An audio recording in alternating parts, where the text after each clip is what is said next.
ஷியாமலா நவராத்திரியில் ஸ்ரீ அம்பிகையினுடைய மந்திரியாக இருக்கக்கூடிய மந்திரினி தேவி ஞானமுத்ரேஸ்வரியாக விளங்கக்கூடிய ஷியாமலா தேவியினுடைய சிறப்பு திருநாமங்களை பார்த்து கொண்டு வருகின்றோம். அம்பிகைக்கு ஏராளமான நாமங்கள் இருப்பினும் முக்கியமாக இந்த 14 நாமங்கள் அம்பிகையினுடைய கல்யாண குண விசேஷங்களை சிலாகிக்கக்கூடிய வகையில் இருக்கிறதுனால இந்த 14 நாமங்கள் அப்படின்றது மிகவும் விசேஷ விதமாக கூறப்படுகின்றன. முதலாவதாக இருக்கக்கூடிய அந்த 8 நாமங்களும் முதல் ஒரு வீடியோவில் இருக்கின்றது.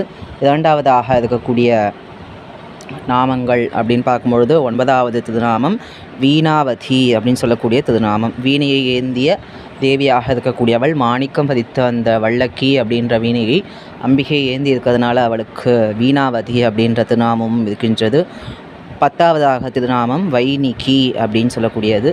வீணையை வாசிப்பவளாக எப்போதுமே வீணா கானத்தில் மகிழ்ந்திருக்கக்கூடிய அம்பிகையாக இருக்கிறதுனால அவளுக்கு வீணா வாகினி அப்படின்ற சிறப்பு திருநாமமும் வைணிகி அப்படின்ற நாமமும் அமைய பெற்றிருக்கின்றது. முத்ரினி அப்படின்னு சொல்லக்கூடிய திருநாமம் 11வதாக, அதாவது முத்திரைகளை தரித்தவள். தியானத்திற்கான மிக முக்கியமாக இருக்கக்கூடிய அந்த முத்திரைகளை தரித்து கொண்டு அம்பிகை விசேஷ விதமாக நமக்கு தியானத்தில் சித்தி தருவதாக இருக்கிறதுனால அவளுக்கு முத்ரினி அப்படின்ற திருநாமமும், மேலும் அம்பிகையினுடைய பிரியத்திற்கான தேவியாக இருக்கிறதுனால அம்பிகையினுடைய முத்திரை மோந்தத்தை அம்பாள் வைத்திருக்கிறதுனால அவளுக்கு முத்ரினி அப்படின்ற பெயரும் இருக்கின்றது. 12வது திருநாமமாக இருக்கக்கூடியது பிரியகப்பிரியா. பிரியகம் அப்படின்னா பிரியங்கு மதத்தை விரும்பக்கூடியவள். பிரியங்கு அப்படின்றது மருத்துவ மூலிகை, அதாவது தோல்வியாதி சர்ம பிரச்சனைகள் ஆகிய அனைத்திற்கும் தீர்க்கக்கூடிய வகையில் இந்த மூலிகையை இருக்கிறதுனால இந்த மூலிகையை விரும்பக்கூடியவளாக தேவி இருக்கிறதுனால அவளுக்கு பிரியகப்பிரியா அப்படின்ற பெயர். அடுத்ததாக நீபப்பிரியா. நீபம் அப்படின்னா கடம்ப மலர். கடம்ப மலரில் மிகவும் ஆசையாக இருக்கிறதுனால அவளுக்கு அந்த நாமம்.